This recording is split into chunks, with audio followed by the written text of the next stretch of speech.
Selamat bertemu kembali di pertemuan kita minggu ke-8. Saya mohon maaf karena tidak bisa mengisi secara live Zoom karena ada beberapa kegiatan dari Prodi, jadi saya mengisinya melalui recording. Baik, di pertemuan ke-8 ini kita akan mempelajari effective work groups and team. Outline dari kuliah kita minggu ke-8 yaitu proses losses, proses gains, and group effectiveness. Kemudian social loving, how group tasks affect group performance, group cohesiveness, dan group performance. Kemudian yang terakhir important organizational group. Nah, kita akan mempelajari dulu apa sih proses loss, proses gain, dan group effectiveness. Jadi, di dalam sebuah perusahaan, di dalam sebuah organisasi, itu ada yang namanya individu, ada yang namanya kelompok-kelompok kerja. Nah, kelompok kerja yang efektif itu berkontribusi pada pencapaian tujuan organisasi. Karena mereka itu bersama-sama menciptakan yang namanya output, seperti produk jadi, kemudian ada laporan, ataupun layanan kepada pelanggan. Nah, tentunya individu-individu ini tidak bekerja sendiri-sendiri di dalam organisasi, tapi mereka saling bekerja sama. Nah, interaksi antara satu individu dengan individu yang lainnya ini akan mempengaruhi perilaku mereka. Gampangnya seperti ini. Kalau misalkan kalian itu bekerja dan lingkungan kerjanya itu teman-temannya males, itu akan terbawa gitu. Walaupun teman-teman itu rajin. Karena kadang walaupun teman-teman itu rajin, ketika teman-temannya males kan jadi males juga ya. Kita harus misalkan membackup pekerjaan teman yang lain dan lain sebagainya. Misal seperti itu. Jadi betapa perilaku kelompok ini mempengaruhi perilaku individu. Kelompok kerja yang efektif juga menciptakan keluaran terkait perilaku kelompok seperti membantu rekan kerja ketika mereka dalam kesulitan. Hal tersebut dapat meningkatkan kinerja potensial dari waktu ke waktu dengan mencapai keuntungan proses, dengan menemukan cara terbaik untuk bekerja sama. Apa itu kinerja potensial? Nah, kinerja potensial ini kinerja tertinggi yang dapat dicapai oleh suatu kelompok. Nah, selain kinerja potensial, itu ada yang disebut dengan kinerja aktual. Kalau kinerja potensial itu yang seharusnya bisa dicapai, tapi kalau kinerja aktual itu kinerja yang sesungguhnya dapat dicapai. Jadi terkadang kinerja aktual itu tidak sama dengan kinerja potensial. Kemudian ada yang disebut dengan kerugian proses dan kinerja. Jadi kerugian proses itu adalah kesulitan kinerja karena masalah koordinasi dan motivasi. Nah, akibatnya apa? Akibatnya adalah kegagalan kelompok di mana kinerja aktual itu kurang dari kinerja potensial. Contohnya ketika proses produksi dibagi ke kelompok-kelompok, gitu kan? Misalkan saya contohkan lagi pabrik sepatu. Tuh. Nah, di pabrik sepatu itu bukan satu orang mengerjakan mulai dari pasang solnya, menjahit, menempel label merek sepatu, enggak. Tapi dia dibagi ke kelompok-kelompok. Ada yang masang solnya sendiri, ada yang menjahit kulit sepatunya sendiri, ada yang memasang labelnya sendiri. Nah, kalau misalkan yang masang solnya itu lambat, kemudian yang jahit kulitnya itu lambat, nah, maka yang bagian melabeli ini, yang bagian terakhir juga akan jadi menunggu gitu dari proses sebelumnya. Nah, maka ini akan membuat kinerja di bagian akhir itu juga terganggu. Dan kalau misalkan seperti itu, bisa jadi kualitas dari produknya juga akan terganggu. Atau kelompok yang bagian melabeli sepatu itu harus bekerja lebih cepat karena dia harus mengejar jadwal produksi. Karena di bagian sebelumnya itu kerjanya lambat. Jadi untuk mengejar jadwal produksi yang bagian melabeli itu harus bekerjanya lebih cepat lagi gitu. Tadi ada kerugian proses, sekarang adalah keuntungan proses dan kinerja. Yaitu peningkatan potensi kinerja yang dihasilkan dari cara-cara baru memotivasi dan mengkoordinasikan anggota kelompok. Jadi manajer berusaha meningkatkan kinerja kelompok dengan meningkatkan motivasi mereka. Contohnya kalau di sebuah toko, misal toko itu punya banyak cabang. Nah, kemudian manajer itu untuk meningkatkan motivasi kerja kelompoknya, dia membuat challenge. Jadi masing-masing cabang itu dinilai cabang mana sih yang layout tokonya paling bagus, paling bersih. Nah, seperti itu. Maka kelompok-kelompok dari cabang-cabang toko ini, dia akan berkompetisi, akan saling bekerja sama. Misalkan cabang A. Cabang A itu akan berusaha membuat layout toko itu lebih menarik. Ayo kita bikin layout tokonya lebih menarik, harus lebih bagus nih dari cabang B biar kita menang. Nah, cara manajer tersebut untuk membuat challenge akan meningkatkan motivasi secara kelompok.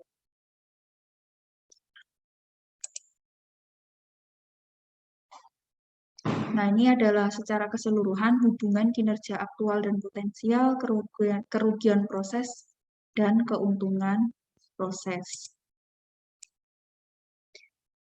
Nah, jadi itu keuntungan proses, seperti motivasi, seperti itu, terus koordinasi yang baik, itu akan meningkatkan kinerja potensial. Nah, kemudian kinerja potensial ini sama dengan kinerja aktual, gitu ya. Tapi kinerja potensialnya itu kalau misalkan proses lusesnya lebih besar, maka kinerja aktualnya akan semakin kecil karena ini kan dikurangi. Jadi aktual group perform sama dengan potensial perform dikurangi proses loses. Jadi seperti itu. Jadi semakin tinggi kerugian kinerja akan semakin kecil juga kinerja aktualnya. Seperti itu.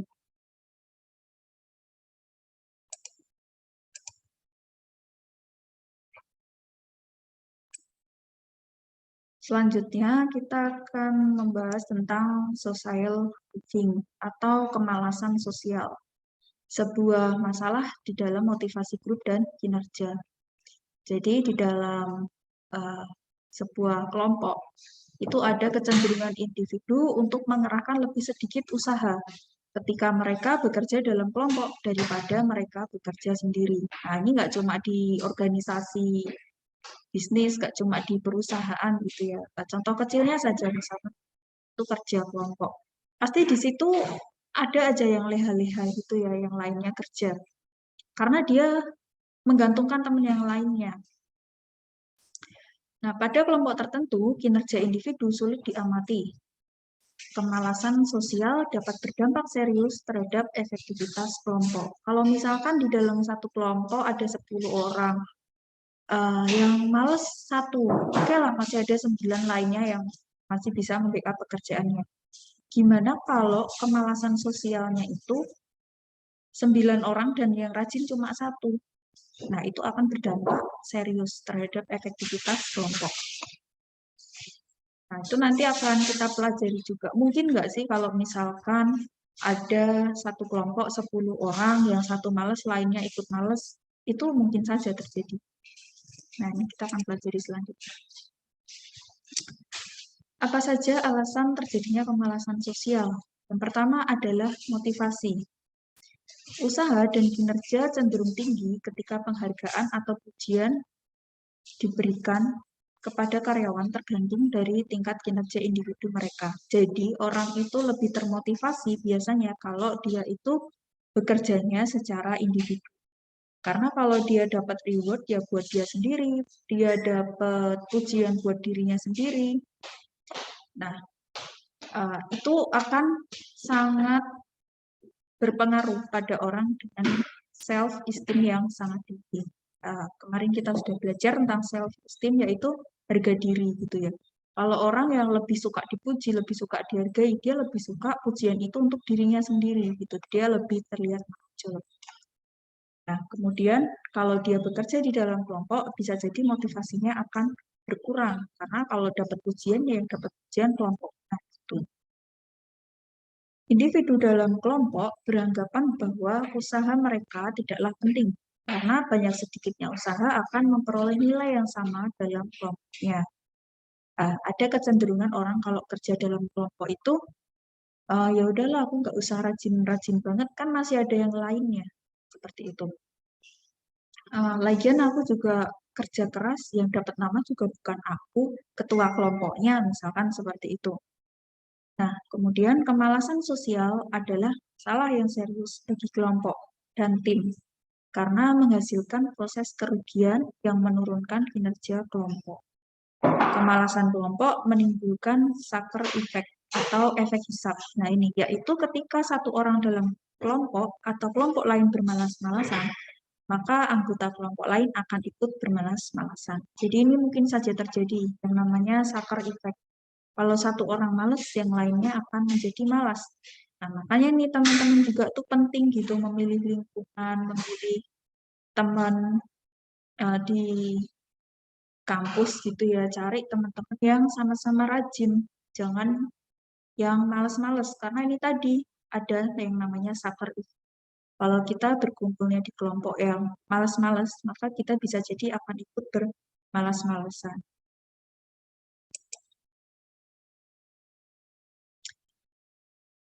Apa sih yang menyebabkan social loving? Nah, social loving ini disebabkan oleh ukuran kelompok. Jadi, semakin besar kelompok, itu akan semakin besar kemungkinan untuk terjadi social loving. Ukuran kelompok mempengaruhi kemalasan kelompok.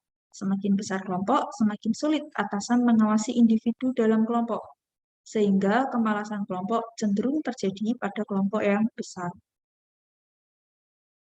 Jadi misalkan di suatu pabrik, di tempat produksi, kalau misalkan orangnya itu banyak sekali, satu supervisor misal membawai orang gitu, akan sulit kan supervisornya mengamati satu-satu. Dia pasti mengamatinya ya kinerjanya itu sudah tercapai atau belum gitu. Walaupun dia tidak bisa mengamati siapa yang kerjanya paling rajin dan siapa yang tidak. Bagaimana cara mengurangi social loving? Yaitu membuat kontribusi individu dapat dihitung. Misalkan dengan memecah bagian-bagian pekerjaan untuk dikerjakan tiap individu. Jadi individu itu diberi tugas yang berbeda-beda. Karena kalau misalkan tugasnya itu sama, itu nanti ada yang menggantungkan individu lainnya. Kemudian membuat individu percaya mereka memberikan kontribusi yang berharga untuk kelompok. Jadi dimotivasi, kalau kamu nggak kerja itu nanti kelompoknya nggak bagus loh kinerjanya, karena kamu tuh dibutuhkan, misalkan seperti itu, bagianmu ini tuh penting. Jadi kamu harus kerjanya secepat mungkin dan lain sebagainya. Nah, tentunya karena social loving itu disebabkan karena jumlah kelompok yang besar, jadi untuk mengurangi terjadinya social loving, yaitu menjaga kelompok sekecil mungkin.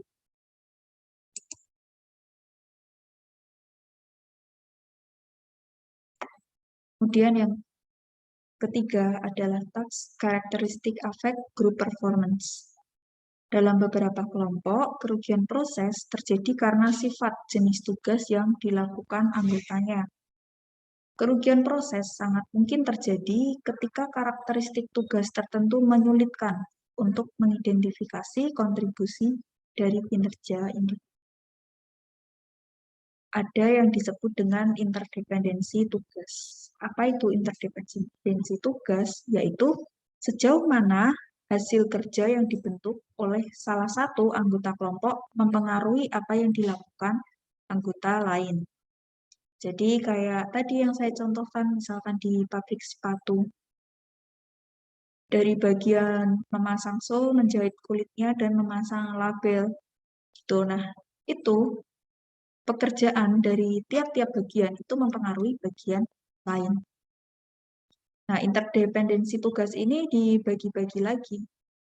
Yang pertama ada tugas yang dikumpulkan interdependensi, yaitu tugas kelompok melibatkan saling ketergantungan tugas yang dikumpulkan.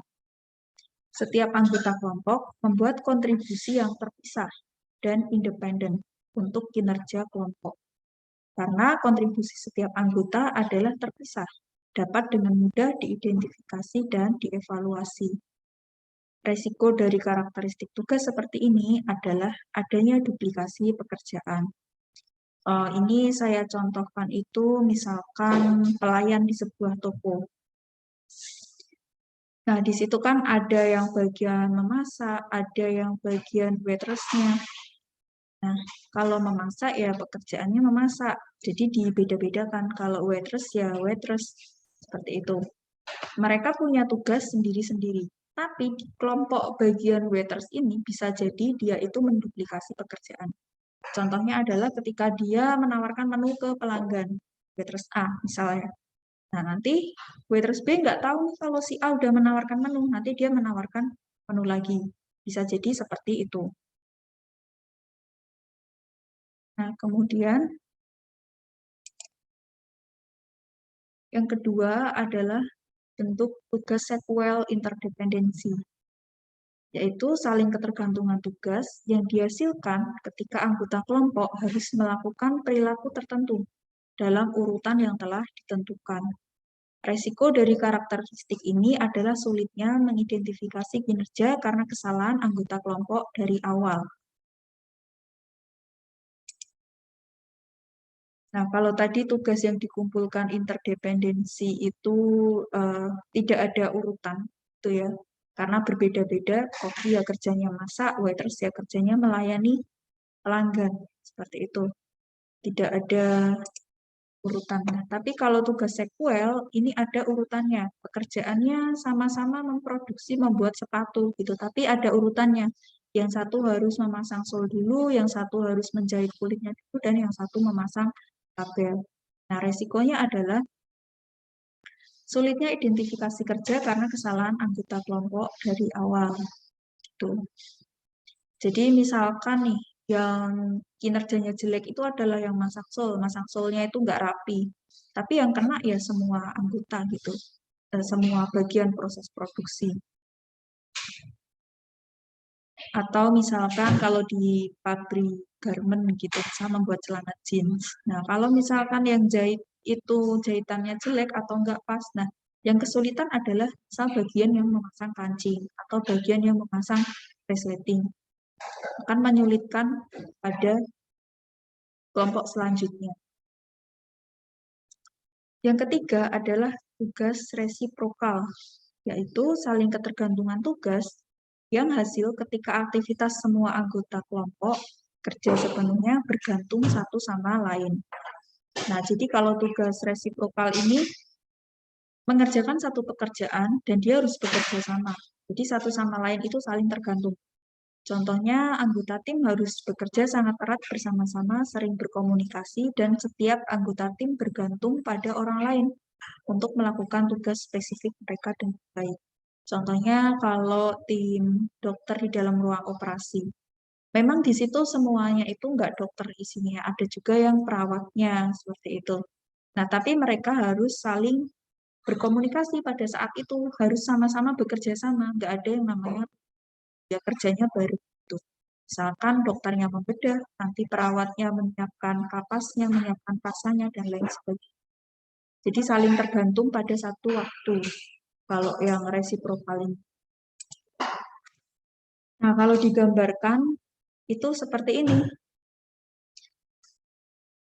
Kalau yang bullet text, atau tadi yang tugas dikumpulkan, nah itu seperti ini. Ini ada grup. Ada A plus B plus C. Tapi A ini dinilai sendiri, B dinilai sendiri, dan C dinilai sendiri.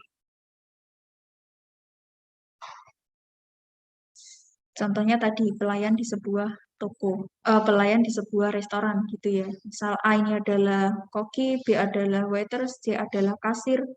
Mereka ini bekerja di tempat yang sama, kelompok kerja, tapi mereka punya penilaian sendiri-sendiri.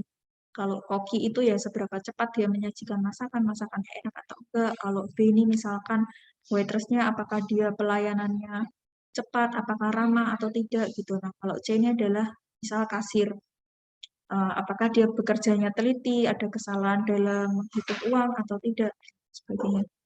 Nah, sedangkan kalau sekuental ini dia berdasarkan urutan. Jadi kinerjanya dinilai secara bersama-sama. Misal ini bagian produksi sepatu tadi. Si A ini masang sol, terus si B ini menjahit kulitnya, si C memasang labelnya. Nah, kinerjanya dinilai secara bersama-sama. Baik buruknya dari kualitas sepatu yang dibuat. adalah tanggung jawab dari A, B, dan C itu sendiri. Nah, kalau resiprokal, ini terkait atau bergantung satu dengan yang lainnya. A bentuknya seperti ini. A bergantung ke B, dan sebaliknya B juga bergantung ke A bergantung ke C bergantung ke A, B bergantung ke C juga bergantung.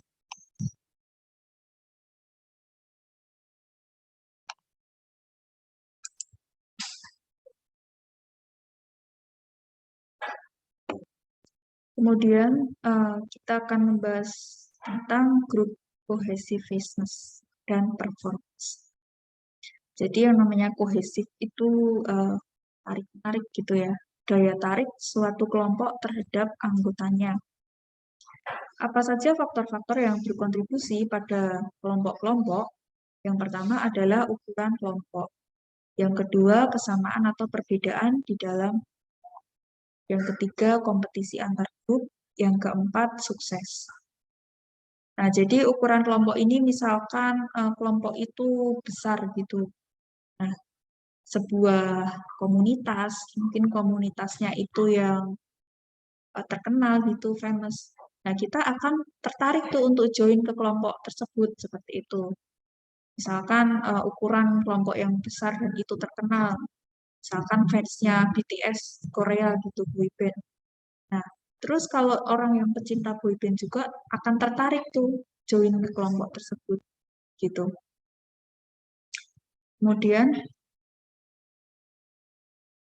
yang kedua, kesamaan atau perbedaan di dalam kelompok. Jadi semakin banyak kesamaan suatu kelompok atau individu-individu dalam kelompok, maka akan semakin kompak kelompoknya. Yang ketiga, kompetisi antar grup. Ini kompetisi antar grup ya, bukan kompetisi antar individu. Jadi ketika ada kompetisi antar grup, seperti yang saya contohkan tadi, misalkan seorang manajer membuat sebuah challenge, toko mana yang layoutnya paling menarik. Nah, ketika ada kompetisi, maka kelompok itu akan menjadi semakin erat, akan menjadi semakin kompak, bekerja sama. Nah, yang keempat adalah sukses. Ketika kelompok berhasil, mereka menjadi sangat menarik bagi anggota mereka dan orang lain. Dan kekompakan dari kelompok akan meningkat. Ya, sudah tentu saja ya. Kalau kelompoknya berhasil, ya pasti akan merasa senang individu-individu di dalamnya dan mereka akan semakin termotivasi untuk bekerja sama lagi, untuk capai sukses di kemudian harinya. Itu. Yang kelima adalah eksklusif. Eksklusivitas suatu kelompok ditunjukkan dengan betapa sulitnya menjadi seorang anggota kelompok, sejauh mana orang luar memandang anggota kelompok, status kelompok di dalam organisasi. Nah, jadi ketika suatu kelompok itu terlihat eksklusif, nggak semua orang bisa masuk. Nah, ketika kita bisa masuk di sana, maka itu akan menjadi sangat menarik, kita akan menjadi bangga, terus kita akan kompak ketika ada di kelompok tersebut. Contohnya saja, misalkan di BEM gitu ya, Badan Eksekutif Mahasiswa. Itu kan masuknya kan sulit. Terus BEM itu biasanya di kampus lebih eksis gitu ya. Karena misal lebih dekat dengan dosen, lebih sering membuat event, kegiatan, jadi lebih terlihat menonjol. Nah, masuknya pun sulit di situ, harus ada memenuhi syarat ini, itu, harus ada seleksinya. Nah, ketika kita bisa masuk di situ, kita akan menjadi bangga dan kita akan mau memberikan effort kita di sana seperti itu. Nah, jadi akan semakin kompak kelompok.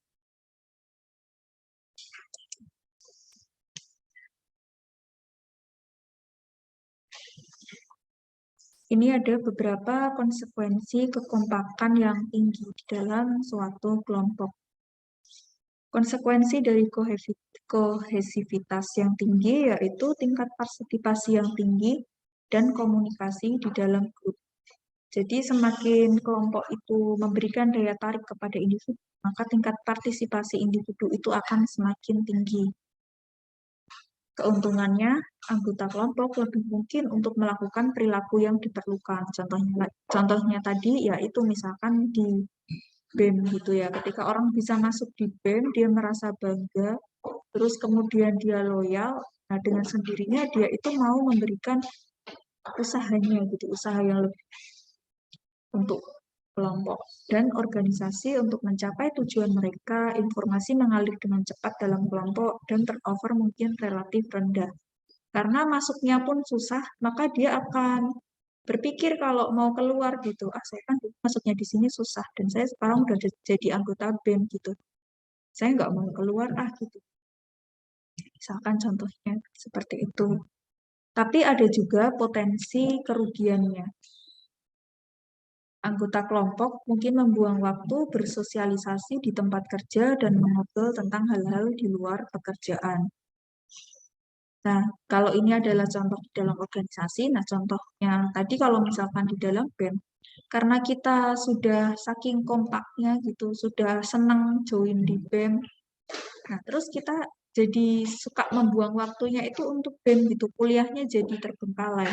Misalkan kayak gitu, waktu kita itu habis untuk hal-hal di luar akademis malah. Tapi kita menghabiskan waktu untuk organisasi aja, misalkan seperti itu. Nah, kemudian konsekuensi yang kedua adalah tingkat kesesuaian yang tinggi untuk norma kelompok. Karena biasanya sebuah kelompok yang kompak itu tadi terbentuk dari misalkan pemikiran yang sama, motivasi yang sama, maka norma-norma yang ada di dalam kelompok pun juga akan sama. Mereka membuat aturan yang bisa mereka setujui bersama-sama, tidak bertentangan. Keuntungannya adalah grup ini mampu mengendalikan perilaku anggota untuk mencapai tujuan kelompok. Jadi kalau dari awal terbentuk itu sudah punya pemikiran yang sama, visi yang sama, nah maka untuk mengendalikan perilaku orang-orang di dalam juga akan semakin mudah karena mereka punya tujuan yang sama di dalam kelompok. Tapi potensi kerugiannya adalah kesesuaian yang berlebihan dalam kelompok dapat mengakibatkan resistensi terhadap perubahan dan kegagalan. Jadi karena misalkan kita sudah terlalu erat dengan aturan-aturan yang ada di kelompok dan kita setuju dan menurut kita itu baik, nah terkadang kalau ada nasihat dari luar atau mungkin saran dari luar, kelompok itu akan menjadi resisten, menolak gitu. Nggak usah diikutin kan kita udah maunya kayak gini, ini kan udah bagus, udah cocok sama kita, nah misalkan seperti itu. Nah itu akan menjadi potensi kerugian di dalam kelompok. Kemudian yang ketiga, pencapaian tujuan grup. Jadi konsekuensi positifnya adalah tujuan di dalam grup itu lebih mudah tercapai. Kelompok mencapai tujuan dan efektif. Tapi potensi kerugiannya adalah anggota kelompok tidak boleh bekerja sama dengan kelompok lain sebanyak yang mereka bisa kerjakan. Jadi selama kelompok kita masih bisa, ya kita nggak usah deh kerja sama orang lain, ngapain kelompok kita juga mampu kok, seperti itu. Jadi akan menjadi sangat tertutup dengan orang lain, akan menjadi sangat tertutup dengan kelompok lain, gitu.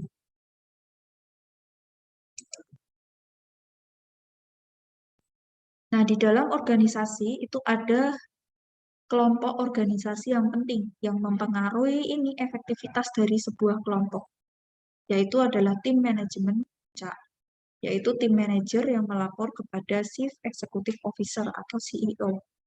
Mereka menetapkan tujuan perusahaan, yang mana yang harus dikejar dan bagaimana mengejarnya.